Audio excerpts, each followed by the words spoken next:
Hello, welcome back to my channel with me Muharrem Dimas Jakarya. Di video series algoritma pemrograman kali ini, di edisi 1 ini kita akan mencari tahu tentang apa sih itu JavaScript dan tools atau aplikasi apa yang kita gunakan untuk bermain-main dengan JavaScript itu nanti.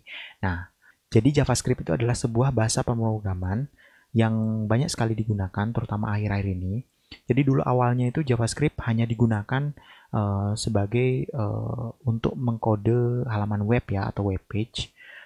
Namun akhir-akhir ini JavaScript bersama dengan HTML (Hypertext Markup Language) dan juga CSS atau Cascading Style Sheet itu tidak hanya digunakan sebagai frontend dari web saja, tapi bisa digunakan juga sebagai backend atau bahkan bisa digunakan sebagai full-fledged aplikasi independen yang bisa dijalankan di Windows, Android maupun iOS dengan menggunakan bantuan berbagai platform seperti PWA, Progressive Web Apps, atau juga Cordova dan lain-lainnya. Oke, langsung aja kita cek aplikasi apa yang kita gunakan untuk bermain-main dengan JavaScript tersebut.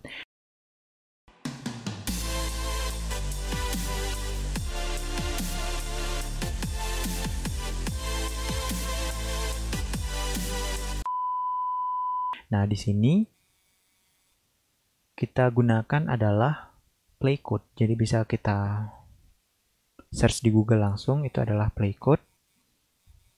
Kemudian kita enter. Nah, di situ di halaman pertama itu bagian paling atas itu sudah langsung terbuka yaitu playcode.io.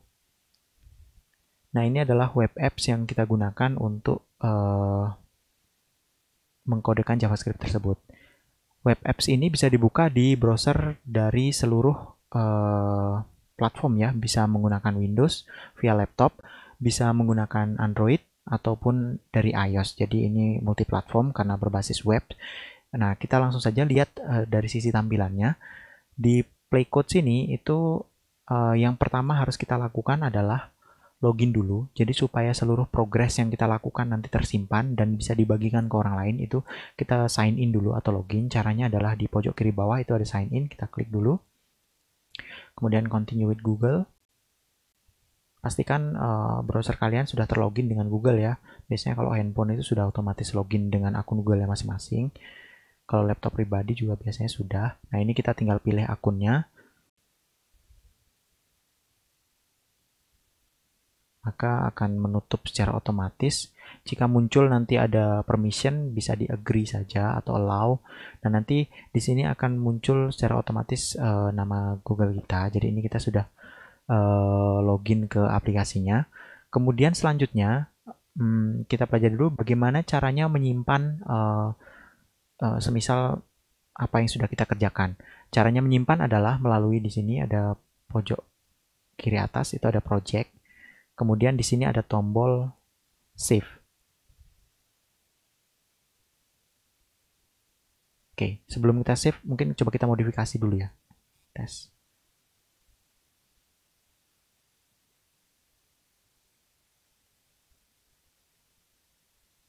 Nah, itu baru muncul save-nya. Jadi tadi belum muncul save-nya karena kita belum melakukan modifikasi pada source code-nya. Kemudian selanjutnya bagaimana caranya men-share hasil kerja kita tadi itu ke orang lain? Caranya adalah kita klik share.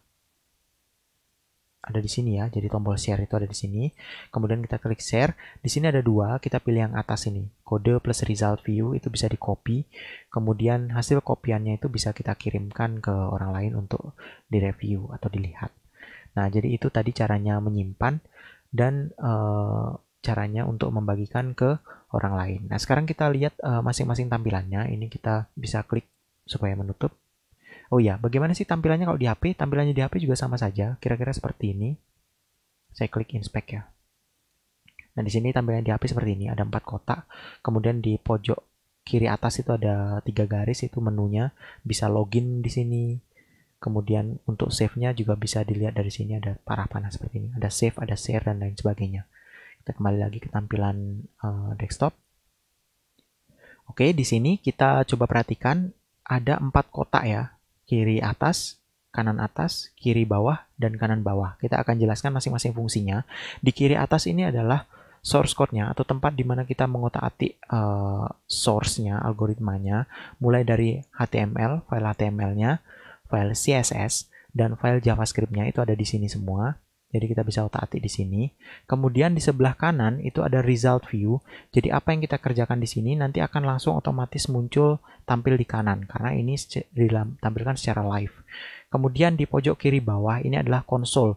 Biasanya nanti ketika kita melakukan pemrograman itu kadang-kadang kita melakukan debug atau mencari tahu program kita itu salahnya di mana sih atau memunculkan pesan debugnya itu bisa melalui konsol yang akan muncul di pojok kiri bawah.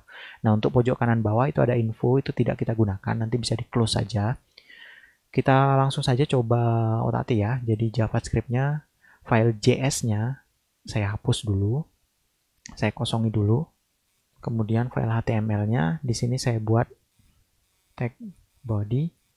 Untuk lebih jelasnya mengenai tag HTML ini nanti akan kita bahas secara lebih intensif pada video berikutnya. Ini sebagai contoh saja dulu. Kemudian saya ketik. Nah, perhatikan. Ketika saya mengetik di sebelah kiri atas ini, di source-nya, maka di kanan ini akan langsung muncul apa yang kita ketikkan. Jadi di sini Dimas, di kanan Dimas. Jadi itu artinya result view, apa yang kita buat di sini akan langsung muncul di kanan. Bagaimana dengan konsolnya? Konsolnya ini lebih terkait ke JavaScript. Coba saya buka script.cs-nya. Di sini misalkan saya ketik console.log, kemudian test seperti ini. Nah, coba kita perhatikan di bawah sini akan langsung muncul tes. Jadi apa yang kita debug kirimkan ke log dari konsol itu akan langsung muncul di bawah seperti ini. Jadi itu ya, untuk merecap, di kiri atas ini kita lakukan codingnya, kemudian di kanan sini akan muncul tampilannya, di pojok kiri bawah itu adalah muncul konsolnya untuk debug. Setelah selesai jangan lupa di save melalui sini.